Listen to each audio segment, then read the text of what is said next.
கொடுக்கலையேன்னு அவர் அழறதை பார்த்து இவ புலம்புறதான்னு தெரியல. இவளும் பொண்ணை பிரார்த்திச்சுக்கிறா, பாண்டரங்கா அவருக்கும் காட்சி கொடுத்துருப்பா. ஒன்றும் பதிலையும் காணும், ஆளையும் காணும். அவர் கிளம்பி போயாச்சு. நேரம் போயிட்டே இருக்குது, ராத்திரி போயாச்சு. அடுத்த நாள் வந்தாச்சு. இவருக்கோ பிடிவாதம். நல்ல அடுத்த நாள் காத்தால கேட்டா என்ன ஆச்சுன்னார். அட்லீஸ்ட் சொப்பனத்திலே வந்திருக்கப்படாது, அப்பயும் வரல. உடனே மனைவி சொன்னா, தூங்கினாதானே சொப்பனம் வரும், நீங்கள் தான் தூங்கவே இல்லையே, நீ ஏதான சமாதானம் சொல்லு, பாண்டரங்களை பார்த்து திமிரில் பேசுறேன்னு விட்டார். அவருக்கு ஆதங்கத்தில் சொன்னார். அச்சுச்சோ அப்படிலாம் சொல்லாதீங்க, திமிரெல்லாம் கிடையாது. அவர் சொன்ன திமிரா இருந்தாலும் பரவாயில்ல, பாண்டரங்கனை பார்த்துட்டேன்னா சாத்வீக அகங்காரம்னு பேர். அகங்காரத்திலேயே நிறைய அகங்காரம் உண்டு. ராஜச அகங்காரம், தாமஸ் அகங்காரம், சாத்வீக அகங்காரம் அப்படின்னு. ராஜச அகங்காரம்னா ராவணன் மாதிரி, என்ன மிஞ்சி யாரும் கிடையாது அப்படின்னு. தாமஸ் அகங்காரம்னா சிசுபாலன் மாதிரி, என்ன பெரிய கிருஷ்ணன், அதெல்லாம் தாமஸ் அகங்காரம். வடுக நம்பி அடியேன் ராமானுஜதாசன் இல்லை எனக்கெதிர், இல்லை எனக்கெதிர், இல்லை எனக்கெதிரே எம்பார் கோவிந்தர் சொல்றார் இல்லையா, எப்பொழுதும் எதிராசன் வடிவழகு என் இதயத்துளதான், இல்லை எனக்கெதிர், எனக்கு எவனும் கிடையாது, எதிர்க்க பார்த்துருவோம் அப்படின்றார் இல்லையா. இதுக்கு பேரு சாத்வீக அகங்காரம். நான் வைகுண்டபதியுடைய குழந்தை, நான் வைகுண்டபதியோட மாமனார், இது ஒரு சாத்வீக அகங்காரம். நம்ம ஜீயர்னு சொல்றோம் இல்லை, நம்ம ஜீயரா ஏதோ அவர் கிருப்பை நம்ம கிட்ட பழகிட்டு இருக்க, என்னமோ நம்மளா வளைக்க வாங்கினவா நம்ம ஜீயர், எங்க ஜீயர் அப்படின்றோம் இல்லையா. இதெல்லாம் சாத்வீக அகங்காரம். நம்ம ராமானுஜர், நம்பிள்ளை அப்படின்றோம் இல்லையா, நம்ம வைகுண்டபதி, நம்ம பாண்டரங்கன், இதுக்கு பேரு சாத்வீக அகங்காரம். அந்த மாதிரி அவர் சொல்றார், நான் பாண்டரங்கனை பார்த்தேன்னு நீ மாற தட்டிண்டா கூட தப்பில்லடி, பார்த்துட்டியே. ஜென்மாவுடைய பெரிய பிரயோஜனம் கோவிலில் போய் அவனை பார்க்கறது, அதையும் தாண்டி பிரத்யக்ஷமாக பார்த்துட்டார். அதையும் தாண்டி அவன் மேலே உப்பு மூட்டை சவாரி வேற பண்ணின்னு வந்திருக்கார். சொல்லேன் அவன் எப்படி இருந்தான், சொல்லேன் அவன் தோலை கட்டி பிடிச்சுட்டு, தோல் எப்படி இருந்து சொல்லேன், தோல் கண்டார் தோளையே கண்டார். அவனோட தோல் மேலே சாஞ்சிட்டு இருந்தியே, அப்போ பகவானுடைய அந்த கேசத்துலேருந்து நன்னா துளசி கந்தம் வந்திருக்குமே சொல்லு. இவர் சொல்ல சொல்லதான் அவளுக்கு யோசனையே வருது. ஆமாம் ஆமாம், அந்த தோல் மலை மாதிரி இருந்தது, வாஸ்தவம் தான். பகவானுடைய முடியிலேருந்து துளசி கந்தம் வாசனை வந்தது. நாற்றத்துழாய் முடி நாராயணன். இந்த கண்கள் கரியவாகி பிடை பறந்து மிளர்ந்து செவ்வரியோடி நன்னா தான் இருந்தது. கைகள் நீண்ட கைகள் தான். இவர் ஒவ்வொன்றா இப்படி இருந்ததா, நீ பாத்தியே சொல்லு, நீ பாத்தியே சொல்லு சொல்லு சொல்ல சொல்ல அவளுக்கு எல்லாம் ஞாபகம் வருது. ஆமாம் ஆமாம் ஆமாம் ஆமாம் ஆமாம், இப்படி தான் பார்த்தேன், இப்படி தான் பார்த்தேன். அப்போ அவர் கேட்குறார், இடுப்பில் தழும்பு பார்த்தியா, யசோதா கட்டின தாம்பு கயிறு தழும்பு.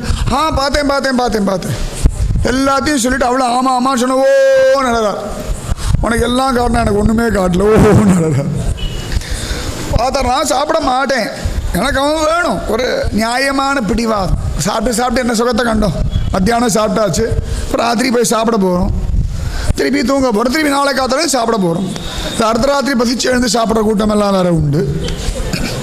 இப்படி தான் நிறைய கஷ்டங்கள் இருக்கு வச்சுக்கோங்க நமக்கு. ஆனால் இந்த சாப்பிட்றது தப்பு இல்லை. ஆனால் எதுக்காக சாப்பிட்றோம்? ஜீவிக்கிறதுக்காக. எதுக்காக ஜீவிக்கணும்? கஷ்டத்தில் இருக்கிறதுக்கா, வியாதி அனுபவிக்கிறதுக்கா, பிரச்சனைகளோட போராடுறதுக்கா? இல்லவே இல்லை, அதெல்லாம் ஒரு விஷயமே இல்லை. பகவானை அனுபவிக்கிறதுக்காக ஜீவிக்கணும். இன்னைக்கு ஜீவிச்சுட்டு இருக்கிறதுனால தானே பாண்டரங்க விஷயத்தை அனுபவிக்கணும். அதனால் ஜீவிக்கிறதுக்கு பெரிய பிரயோஜனம் தெய்வ அனுபவம், அதானே முக்கியம். அதனால் அவர் பார்த்து எனக்கு சாப்பாடு வேண்டாம்னு தபசு பண்ணுறார். ஒரு நாள் ஆச்சு, 2 நாள் ஆச்சு, வைராக்கியம் குறையல, இன்னும் ஜாஸ்தி ஆகிறது. என்ன பண்ணுறதுன்னே தெரியல. அவர் மனைவி அவளும் சாப்பிடாமல் இருக்கா, இவர் சாப்பிடலையே, அவளும் சாப்பிடலை. 2 பேரும் நாமஜபம் பண்ணிகிட்டே இருக்கா. அவள் சொல்கிறா, பிரபு பகவானே அவர் காட்சி கொடுப்பா அப்படியெல்லாம் இவ பிரார்த்திச்சுன்னு இருக்கா. அவர் நினச்சி சந்தோஷப்படுறா, அந்த காட்சி அவருக்கும் கொடுத்துறேன் அப்படின்னு பிரார்த்திச்சுக்கிறான். அப்போ பக்கத்து ஊரில் ஒரு வியாபாரி மளிகை கடை வச்சிருக்கார். அந்த வியாபாரிக்கு இந்த சாந்தோபா மேலே நல்ல அபிமானம், நல்ல மரியாதை. அதில் டெய்லி எழுந்தோடனே சாந்தோபா மாதிரி எனக்கு ஒரு விட்டல் பக்தி வரணும்னு பிரார்த்திச்சுட்டு தான் எழுந்துப்பார். ஒவ்வொரு நாளும் அவருடைய பிரார்த்திச்சுட்டு இருக்கார். இந்த விட்டல் சும்மா இல்லாமல் என்ன பண்ணால், ராத்திரி சொப்பனத்தை அவருக்கு போய் காட்சி கொடுத்துட்டான். சாந்தோபாவை சுற்றி இருக்கிற வாழ்க்கெல்லாம் காட்சி. அப்போ எப்படி இருக்கு யோசனை பண்ணி பாருங்க. அவருக்கு போய் காட்சி கொடுத்துட்டு, என் பக்தன் ரொம்ப பட்னியோடு இருக்கான் 3 நாளாக, இவன் நேராக போனால் அவர் சாப்பிட போகிறார். அங்கே போகாமல் இந்த மளிகை கடைக்காரன் சொப்பனத்தில் என் பக்தன் ரொம்ப சாப்பிடாமல் 3 நாளாக கஷ்டப்பட்டு இருக்கான், நீ என்ன பண்ணுற, நாளைக்கு ஃபஸ்ட் கிளாஸாக சமைச்சு என் பக்தனுக்கு கொண்டு போய் கொடு. இதுதான் பாண்டுறங்க. இப்படிலாம் யாராவது யோசிப்போமா? இப்படிலாம் யாராவது பிளான் பண்ணுவோமா? இப்படியெல்லாம் தலையை சுற்றி தலையை சுற்றி தலையை சுற்றி மூக்க தொடுறது ஒரு விளையாட்டு அவனுக்கு. ஏண்டா அந்த விளையாட்டுன்னா, சாந்தோபாவுடைய பெருமை உலகத்துக்கு தெரியணுமா?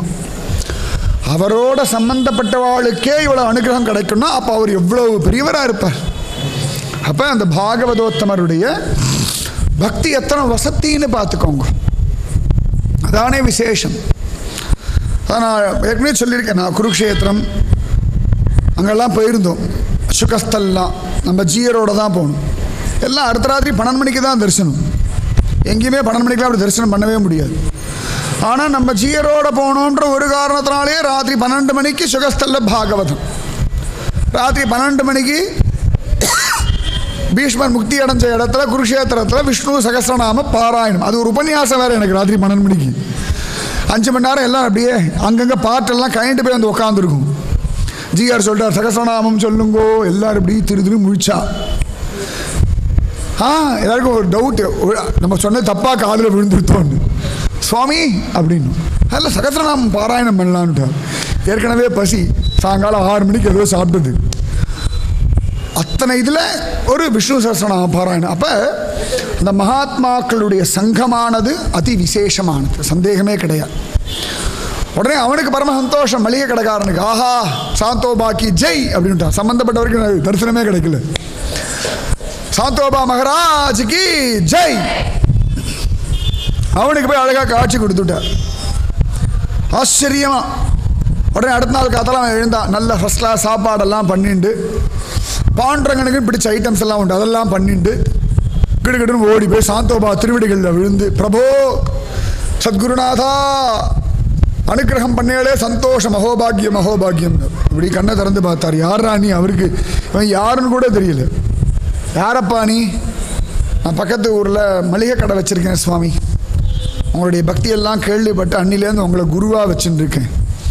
ஒவ்வொரு நாளும் எழுந்துக்கும் போதே விட்டோபா சாந்தோபா போல ஒரு பக்தி தான் அப்படின்னு பிரார்த்திச்சுட்டு இருப்பேன். உடனே இப்படி பார்த்தார், எனக்கு ஏன் தரிசனம் கிடைக்கல, என்ன நம்பின்னு இருக்கா அப்படின்னு நினச்சார். சரிப்பா என்ன விஷயம் சொல்லு. நேற்று ராத்திரி பாண்டரங்கன் என் சொப்பனத்தில் வந்தான். ஓன்னு அழ ஆரம்பிச்சுட்டார். நியாயம்தானே? என்னது பாண்டரங்கனா? ஓ சொப்பனத்திலையா? மனைவி இப்படி பார்த்தா, இவன் ஏன் இப்படி பண்ணுறான்? சம்பந்தப்பட்டவருக்கு நேரடியாக காட்சி கொடுக்காம எல்லாருக்கும் காட்சி கொடுத்துட்டு இருக்கானேன்னு அழறான். ஒரு ஓன்னு அழுதார். அவன் எப்படி இருந்தான் கேட்குறார். ஒரு சந்தோஷம் அவனுக்கு, துக்கம் சந்தோஷம். இவ்வளோ பேர் பார்த்தவாளெல்லாம் நான் பார்க்குறேன், அப்போ எனக்கும் காட்சி கிடைக்கும் அப்படின்னு ஒரு அபிப்பிராயம் அவருக்கு. இப்போ கேட்டார், எப்படி இருந்தான் சொல்லேன் அப்படின்னு சொல்லி அழகாக கேட்டுவிட்டார். உடனே அவர் வர்ணித்தார், இந்த பாண்டரங்கன் எப்படி இருக்கான். அதை சங்கரர் வர்ணிக்கிறார் 2வது ஸ்லோகம். அப்படியே அழகாக மூடி பேப்பர் மத்திரமாக உள்ளே வச்சிடப்படாது, அப்பப்போ அதை எடுத்து பார்க்கணும். ரொம்ப அழகாக. அதுக்கு முன்னாடி முதல்ல ஒரு தடவை முதல் ஸ்லோகத்தை சொல்லிவிடுவோம். மகாயோக பீட்டே தடே பீமரத்யா வரம் புண்டரீகாய தாத்தும் முனீந்திரைஹி சமாகத்ய திஷ்டந்தம் ஆனந்த கந்தம் பரபிரம்மலிங்கம் பஜே பாண்டுரங்கம். பரபிரம்மலிங்கம் பஜே பாண்டுரங்கம். பரபிரம்மலிங்கம் பஜே பாண்டுரங்கம். முதல் ஸ்லோகத்தில் நல்லா ஞாபகம் வச்சுக்கோங்க அர்த்தம். மகாயோக பீடத்தில் பீமா நதிக்கரையில் புண்டரீகனுக்கு வரம் கொடுப்பதற்காக சகல யோகிகளோடு வந்து ஆனந்தமயமான எந்த பரபிரம்மம் நிற்கிறதோ அப்பேற்பட்ட பரபிரம்ம ஸ்வரூபமான பாண்டுரங்கனை நான் பஜனை செய்கிறேன்.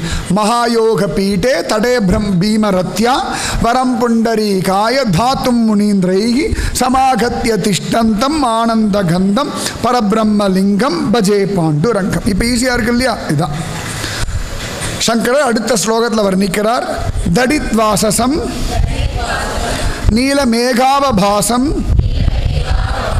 ரமா மந்திரம் சுந்தரம் சித் பிரகாசம் வரம் திஷ்டகாயாம் இத்வி அத்வி அப்படின்னு சொல்லணும். திஷ்டகாயாம் சமன்யஸ்த பாதம் பரபிரம்மலிங்கம் பஜே பாண்டுரங்கம்.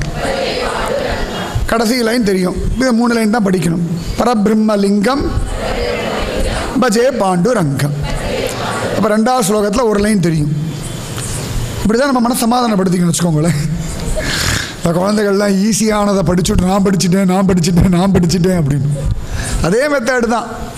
நமக்கு எது எப்போவுமே ஒரு ஸ்லோகமோ பாசுரமோ படிக்கணும்னு வச்சுக்கோங்களேன். எந்த வாக்கியம் எந்த வார்த்தை மனசில் பதியறதோ அது நல்லா பதிய வச்சுக்கோங்க. அதுக்கப்புறம் அப்போ அப்படியே கொஞ்சம் கொஞ்சமாக போயிடலாம். அது பேர் இது சீதா பிராட்டி மெத்தடுன்னு பேர். சீதா பிராட்டிக்கு ஆஞ்சநேயர் ராமனுடைய மோதிரத்தை கொண்டு போய் கொடுக்குறார். கொடுத்த உடனே சீதா மாதாவுக்கு முதல்ல பகவானோட மோதிர விரல் தெரிகிறது. அதையே நினச்சின்னு இருக்கா.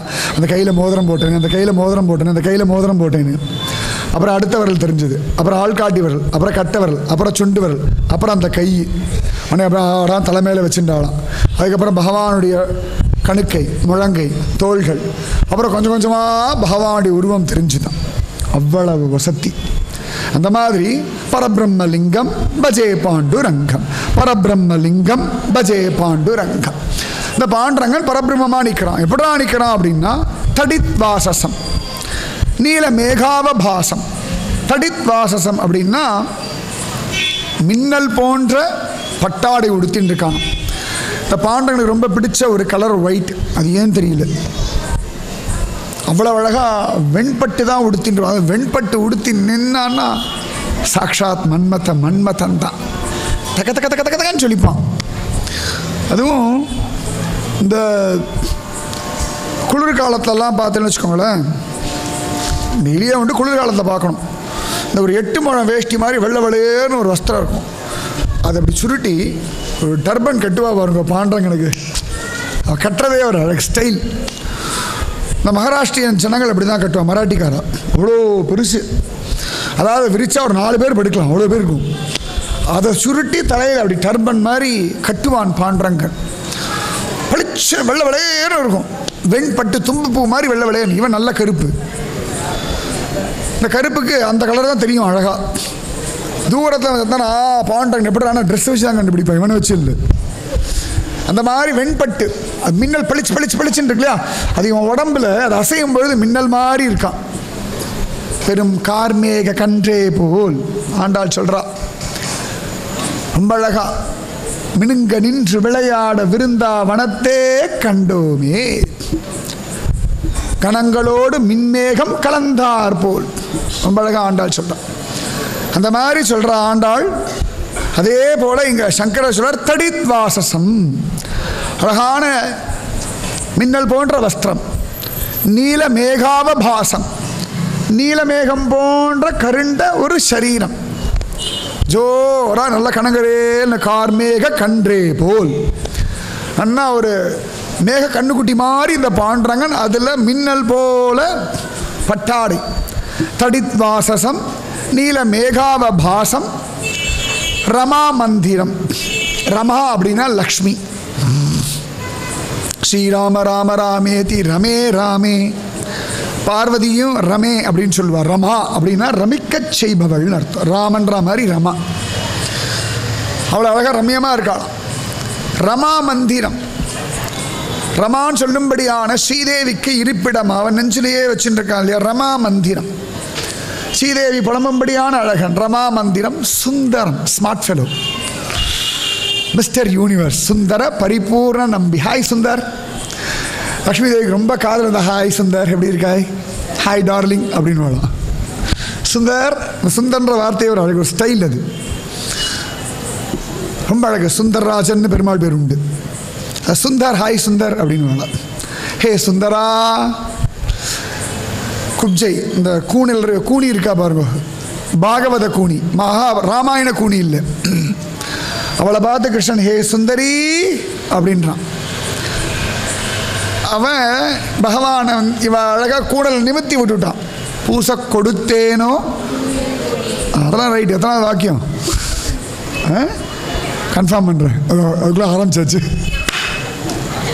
2 பேரும் முடிவுக்குவாங்க, 32 40 ஏதோ ஒன்று. நாலுலேருந்து பெண் பிள்ளை ரகசியம் பேப்பரும் கொடுத்துருங்க சேஃபா, டக்குன்னு பார்த்து சொல்லிடலாம் இல்லையா.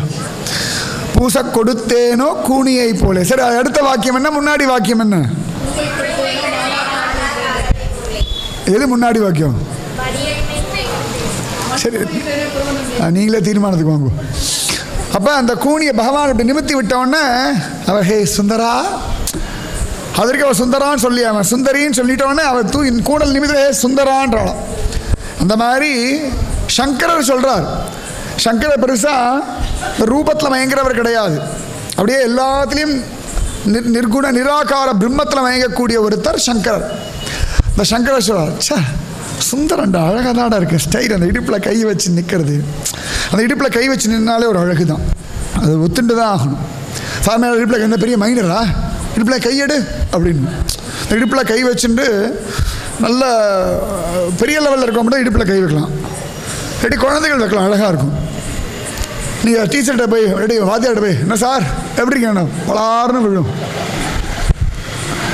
பேச முடியாது, ஆனால் அவமரியாது. நீ என்ன பெரிய ஆளா, இடுப்பில் கை எடா கை அப்படின்னு. ஆனால் அந்த பையன் இடுப்பில் கை வச்சிருந்தா அழகா சுந்தரம். சங்கரர் சொல்கிறார் ரமா மந்திரம் சுந்தரம். இதெல்லாம் கேட்டு கேட்டு பழகி பழகி தான் ருக்மிணி பிராட்டி காதல் கெடுதாசியை எழுதினான். ரமானா ருக்மிணி பேர் ரமா. சுத்வா குணானு புவன சுந்தரா. கிருஷ்ண சுந்தரன் யாரா சொன்னானா ருக்மிணி தான். ருக்மிணியோட ஊர் தான் விதர்ப தேசம். விதர்ப தேசம் தான் மகாராஷ்டிர தேசம். அங்கே போனோன்னே வந்துடுது சங்கராச்சாரியாருக்கு. விதர்பம்ன்றது விதர்பா அப்படின்றது இன்னைக்கு காலகட்டத்தில் நாக்பூர், பர்டிகுலராக நாக்பூர் ஏரியா தான் விதர்பா. நாக்பூர் எல்லாம் மகாராஷ்டிர பூமி தான். அதனால் சங்கரர் ரொம்ப அழகாக சொல்கிறார் ரமா மந்திரம் சுந்தரம் சித் பிரகாசம். சச்சிதானந்தம்ன்றோம் இல்லையா, இப்போ சித்தத்தை அப்படி பிரகாசிக்கக்கூடிய ஒரு பிரகாஷ் அப்படின்றோம் இல்லையா. பிரகாஷ்னா பிரகாசிப்பிக்க பண்ணவன் அப்படின்னு அர்த்தம். சுந்தரமானவன், அதாவது இந்த பாண்டவன் நிற்கிற ஸ்டைலெல்லாம் பார்த்தோம் வச்சுக்கோங்களேன், அப்படியே சித்தம் பிரகாசமாகிடுமா. நம்ம சொல்கிறோம் என் மண்டையெல்லாம் கலங்கிறது, ரொம்ப அப்படியே என்னமோ பண்ணுறதுன்றோம் இல்லையா. அப்போ பாண்டவன் நினச்சா அப்படியே சித்தம் பிரகாசமாகிடுமா. சித் பிரகாசம் என்ன அழகாக வர்ணிக்கிறார் பாருங்க. சித் பிரகாசம் ரமா மந்திரம் சுந்தரம் சித் பிரகாசம். ஈஸியாக தானே இருக்குது இந்த 3 வார்த்தை. ரமா மந்திரம் சுந்தரம் சித் பிரகாசம். ரமா மந்திரம் சுந்தரம் சித் பிரகாசம். ரமா மந்திரம் சுந்தரம் சித் பிரகாசம். ரமா மந்திரம் சுந்தரம் சித் பிரகாசம். இதில் ரமான்னு ஒரு பேர், சுந்தர்னு ஒரு பேர், பிரகாஷ்னு ஒரு பேர். அப்புறமா மந்திரம் நாம ஜபம் மந்திரம் மந்திரம் மந்திரம் மந்திரம். ரமா மந்திரம் சுந்தரம் சித் பிரகாசம். அவ்வளோதான், சித்தத்துக்கு பிரகாசம் கொடுக்கக்கூடிய. முதல்ல படிக்கும்போது ஒன்றும் மண்டையில் ஏறல, பிரித்து பிரித்து படித்தா கொஞ்சம் புரிஞ்சா போல இருக்குது, அர்த்தம் தெரிஞ்சவன இவ்வளவு தானே. அதுவும் அவனுடைய ரூபம்னு ஒன்று இன்னும் ஈஸியாக எடுத்து இல்லையா, அவ்வளோதான். தடித்வாசசம். தடித்வாசசம் தடித்வாசனம் மின்னல் போன்ற வஸ்திரம். தடித்வாசசம் நீலமேகாவபாசம். நீலமேகம் போன்ற சரீரம். தடித்வாசசம் நீலமேகாவபாசம். ரமா மந்திரம் சுந்தரம். ராத்திரி கொஞ்சலாம் ஹே ரமா மந்திரம் சுந்தரம் சித்ரகாசம். இந்த குழந்தைகளை பார்த்து அச்சுக்குட்டி முச்சுக்குட்டி சமத்துக்குட்டி அப்படின்னு இல்லையா, அந்த மாதிரி ரமா மந்திரம் சுந்தரம் சித் பிரகாசம். ரமா மந்திரம் சுந்தரம் சித் பிரகாசம்.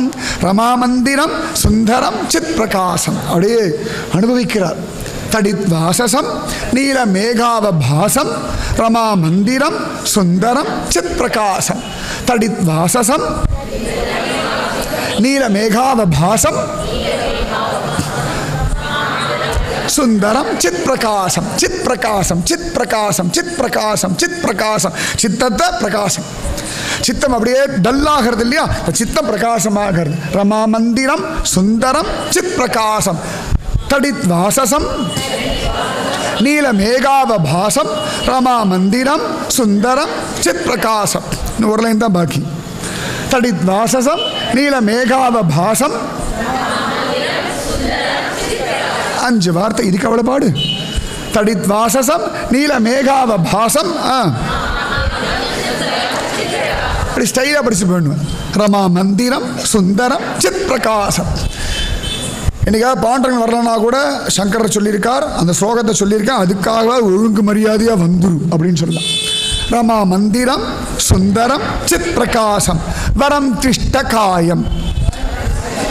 வரம் திஷ்டகாயம் சமன்யஸ்த பாதம்.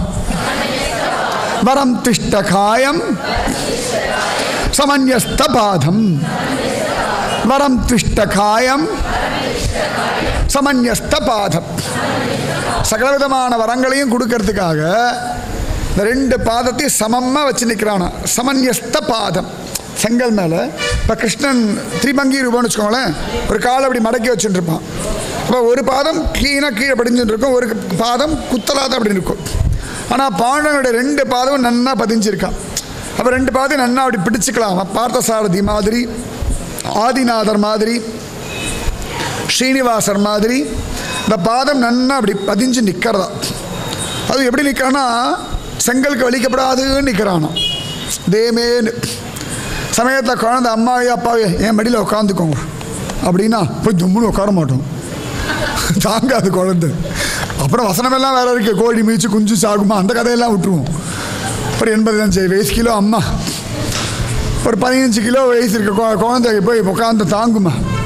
உட்காரும்போது அது உடம்பு மேலே நம்ம உடம்பு படும், ஆனால் கணம் அதில் இறங்காது, லேசாக பூ போல இருக்கும். இந்த குழந்தை நன்னா உட்காந்துக்கோங்க, நன்னா உட்காந்தா மூச்சு திணறிடும் குழந்தைக்கு. ஆனால் அது சொல்கிறது இல்லையா, அதுபோல் இந்த செங்கல்ல பத்திரமா வச்சுட்டு இருக்கான. ஏன்னா என் பக்தன் கொடுத்துட்டான், அது உடஞ்சி போயிடுதுன்னா அவனுக்கு வருத்தம் இல்லை, எனக்கு வருத்தம். பக்தன் ஒரு சின்ன பொருளை கொடுத்தா கூட பத்திரமா வச்சுக்கக்கூடிய ஒரு மென்மையான கருணாசாகரன் பாண்டங்க. அதனால் அழகாக தேமே நிற்கிறான். சமன்யஸ்த பாதம் 2 பாதையும் சமமாக வச்சுருக்கான். வரம் திஷ்டகாயாம். வரம் திஷ்டகாயாம் சமன்யஸ்த பாதம் பரபிரம்மலிங்கம் பஜே பாண்டுரங்கம். இவ்வளோதான், ஈஸியாக தானே இருக்குது, கஷ்டமாக இல்லை இல்லையா? தடித் வாசசம் நீல மேகாவபாசம் ரமா மந்திரம் சுந்தரம் சித் பிரகாசம்.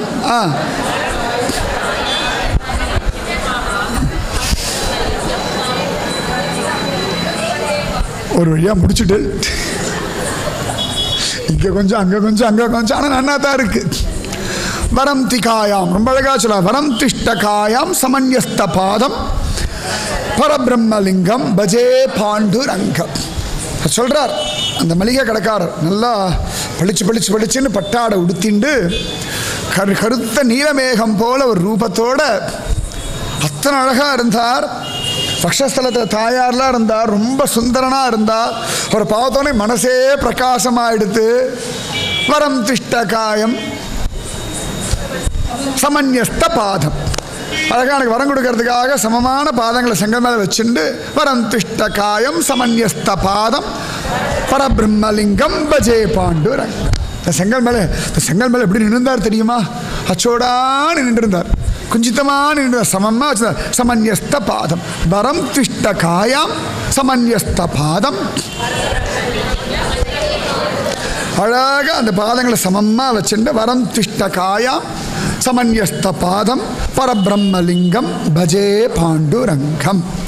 மகாயோக பீடே தடே பீமரத்யா வரம் புண்டரீகாய தாத்தும் முனீந்திரைஹி சமாகத்ய திஷ்டந்தம் ஆனந்தகந்தம் பரபிரம்மலிங்கம். முடிச்சிருவேல் ஸ்வாஹா. முதல் ஸ்லோகத்தோட ரெண்டாவது ஸ்லோகம் ஈஸியாக இருக்குல்ல, அபாடான் இருக்கு. தடித்வாசசம் நீல மேகாவபாசம் ரமா மந்திரம் சுந்தரம் சித் பிரகாசம் வரம் திஷ்ட காயாம். அவ்வளோதான். இது மாதிரி 4-5 நாள் சொன்னால் தானாக வந்துட போகிறது. என்ன பெரிய சம்ஸ்கிருதம். விட்டலா வரும்போது சம்ஸ்கிருதம் வராதா? ராதே கிருஷ்ணா வரும்னா தேவ பாஷை வராதா? வரும். அவன் நாமத்தை சொன்னால் மோட்சமே கிடைக்கும் அப்படின்னா சம்ஸ்கிருத வார்த்தையாக நம்ம வாயில் நுழையாது. பெருசாக சம்ஸ்கிருதம் கத்துண்டுலாம் படிக்க வேண்டாம். சாதாரணமாக 4 தடவை சொன்னாலே வந்துடும். இந்த குழந்தைகள்லாம் இலக்கணம் தெரிஞ்சுண்டா பாஷையை கற்றுக்கிறது. நல்லா கவனித்து பாருங்க. அம்மா அப்பா பேசுகிறத கேட்டு கேட்டு கேட்டு கேட்டு கேட்டு படிச்சுக்கிறதுகள். கேட்டு தான் படிக்கிறது, படித்து படிக்கிறது இல்லை. அதுக்கு ஆனா தெரியாது, ஆவண்ணா தெரியாது. மொபைல் ஃபோன் அப்படின்றது, மொபைல் ஃபோன் விலை என்னன்னு தெரியாது. நம்ம மொபைல் ஃபோன்னு சொன்னால் கேட்டு கேட்டு படிக்கிறது இல்லையா? இது நூண்டு குழந்தை. இந்த குழந்தை மாதிரி இருந்தோம்னா கற்றுண்டுடலாம். இந்த குழந்தைகள் எந்த பாஷை பேசுகிறதுக்கும் வெக்கப்படாது. தப்பாகவே பேசினாலும் கவலைப்படாமல் பேசணும். ஒரு பாஷையை கற்றுக்கிறதுக்கு எதிராக அடிப்படை தகுதின்னா வெக்கப்படாமல் பேசணும். கஷ்டமோ நஷ்டமோ உளறி கொட்டினாலும் பரவாயில்ல, அப்புறமா பார்த்துக்கலாம், அதுக்கப்புறம் ரிப்பேர் பண்ணிக்கலாம். இந்த கோவா பக்கம்லாம் போனால் பட்லர் இங்கிலீஷ்னு ஒன்று பேசுவான். எதையோ போட்டு பேசுவான் எப்படியோ, ஆனால் விற்றுருவான், சரக்கை விற்றுருவான். ஃபாரின்காரன் வருவான், எதையான ஒன்று சொல்லி அவன் அந்த பொருள்லாம் விற்றுருப்பான் நிறைய. அதெல்லாம் விற்றுருவான். பேசி பேசி பேசி பேசி பேசி அவனுக்கு கடைசியில் என்ன ஆகிடுத்துன்னா அந்த இங்கிலீஷ் நல்ல இங்கிலீஷ் மாதிரி ஆகிடுது. அந்த மாதிரிலாம் உண்டு. அதுபோல தடித் வாசசம் நீல மேகாவபாசம் பரம் திஷ்ட காயாம் சமன்யஸ்த பாதம் பரபிரம்மலிங்கம் பஜே பாண்டுரங்கம். அவ்வளோதான். அந்த மாதிரி அழகா நின்னார். பிரத்யக்ஷமாக வந்தார் சுவாமி. வந்து உங்களுக்கு இதெல்லாம் கொடுக்க சொன்னார், உங்களை சாப்பிட சொன்னார். கேட்டு ஓன்னு அழுதார். உன்கிட்ட வந்து கனவுல வந்து சமைச்சு கொண்டு போன்னு சொன்னவர் ஏன் கனவுல வந்து சாப்பிட்றான்னு சொல்லியிருக்கலாமோ? நியாயம் தானே. அவன் கனவுல போய் காட்சி கொடுத்து சமைச்சுட்டு போ என் பக்தன். அப்போ தெரியறது பட்னி கிடக்கிறான்னு தெரியறது, தெரியாமல் இல்லையே. என் உடம்பு மேலே அவனுக்கு அக்கறை இருக்கு தெரியறது. அப்போ இவ்வளவும் பண்ண முடியும்னா ஏன் எனக்கு வரலை? ஓன்னு அழறார். அழுதுண்டே என்ன பண்ணுறார், இந்த மளிகை கடைக்காரன் காலில் விழுந்து நமஸ்காரம் பண்ணுறார். சாந்தோபா அவன் நடுங்கிறான். சுவாமி என்ன பண்ணுறாள்? இல்லைப்பா நீ பாண்டவனை பார்த்துட்டியேப்பா, நான் இன்னும் பார்க்கல. எப்படி நமஸ்காரம் பண்ணவர் டக்குன்னு மனைவியை நமஸ்காரம் பண்ண போயிட்டார். அவன் நடுங்கிட்டா. சுவாமி என்ன பண்ணுறாள்?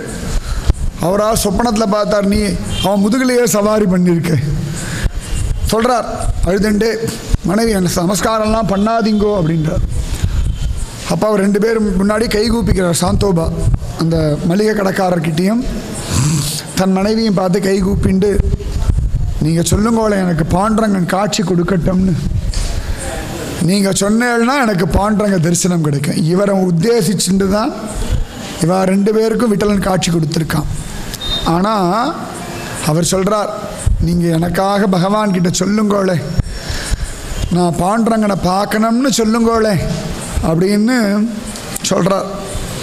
உடனேவா 2 பேரும் கதறா, ஹே பாண்டுரங்கா, ஹே பண்டரீநாதா, ராம் கிருஷ்ண ஹரி வாசுதேவ ஹரி, ராம் கிருஷ்ண ஹரி வாசுதேவ ஹரி, ராம் கிருஷ்ண ஹரி வாசுதேவ ஹரி, ராம் கிருஷ்ண ஹரி வாசுதேவ ஹரி,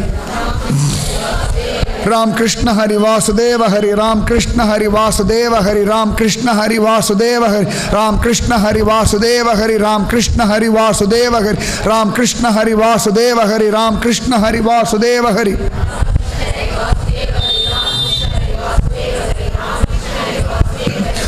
கிருஷ்ண ஹரி வாசுதேவ ஹரி, ராம் கிருஷ்ண ஹரி வாசுதேவ ஹரி, ராம் கிருஷ்ண ஹரி வாசுதேவ ஹரின்னு ஜபிக்க ஆரம்பிச்சுட்டான். பாண்டரங்கா, அவருக்கு நீ ஏன் காட்சி கொடுக்கலன்னு எங்களுக்கு தெரியலை. அவருக்கு ரெக்கமெண்ட் பண்ணுற அளவுக்கு நாங்கள் பெரிய ஆள் இல்லை. ஆனால் அவருடைய துக்கத்தை காண சகிக்கலை. பிரபோ பாண்டுரங்கா கிருபா பண்ணணும்னு இவர் அழறார். இன்னைக்கு நீ வந்து காட்சி கொடுக்கலன்னா இனிமேல் நான் வாழ மாட்டேன், உசுரை விட்டுடுறேன்னுட்டார். அடுத்த நிமிஷம் யாரோ ஒரு கட்டி பிடிச்சுன்னு இருக்கா. மனைவி தானான்னு பார்த்தா இல்லை, வித்தியாசமாக இருக்கேன்னு பார்த்தா பரபிரம்மலிங்கம் பஜே பாண்டுரங்கம் இடுக்கி கையை பிடிச்சு நிற்கிறதான். ஒரு ஹா பிரபோனார். சொல்லு நான் தான். யாரா நான் தான்? கண்ணை திறந்து பார்த்தா பாண்டரங்கனுடைய தோள் மேலே இவர் தாட அப்படி இருக்கு, கட்டி பிடிச்சுன்னு இருக்கான் இல்லையா. இவருக்கு இப்படி நடுங்கிறது. அண்ணா கண்ணங்கரேல் இருக்கான், பல பல பலன்னு. நீல மேகாவ பாசம் தடித் வாசசம் நீல மேகாவ பாசம் ரமா மந்திரம் சுந்தரம் சித் பிரகாசம். நினைச்சாலே பார்த்தாலே சித் பிரகாசம்னா அது கட்டி பிடிச்சுட்டு இருக்கவர். இறுக்கி கட்டி பிடிச்சுட்டார் பாண்டரங்கன். திருவடியை தொட்டாலே பரமானந்தம்னா இறுக்கி கட்டி பிடிச்சுட்டார். பாண்டரங்கன் சொல்லு, ஏ சாந்தோபா, நான் தான் உனக்குள்ளேயே இருக்கேனே, இவாளுக்கெல்லாம் வெளியிலேருந்து காட்சி கொடுக்க வேண்டிய அவசியம் இருக்கு. உனக்கு அப்படி இல்லைப்பா, நான் உனக்கு காட்சி கொடுக்கலேன்னு நீ நினச்சின்னு இருக்கியா? நீ தனியாக இருந்தால் தாண்டா நான் உனக்கு காட்சி கொடுக்கறதுக்கு. நீ எங்கே தெரியுமா இருக்காய்? மம ஹிருதய வாசி. பாண்டரங்கன் சொன்னான், நான் உன்னை என் இதயத்தில் வச்சுட்டு இருக்கேன், அதனால் மற்றவா மாதிரி ஓடி வந்து கட்டி பிடிச்சி காட்சி கொடுக்க வேண்டிய அவசியம் இல்லை. நீ என்ன நினச்சிட்டு இருக்கா இல்லையா, நான் உன்னையே தியானம் பண்ணிட்டு இருக்கேன், எனக்கு வேற ஒன்றுமே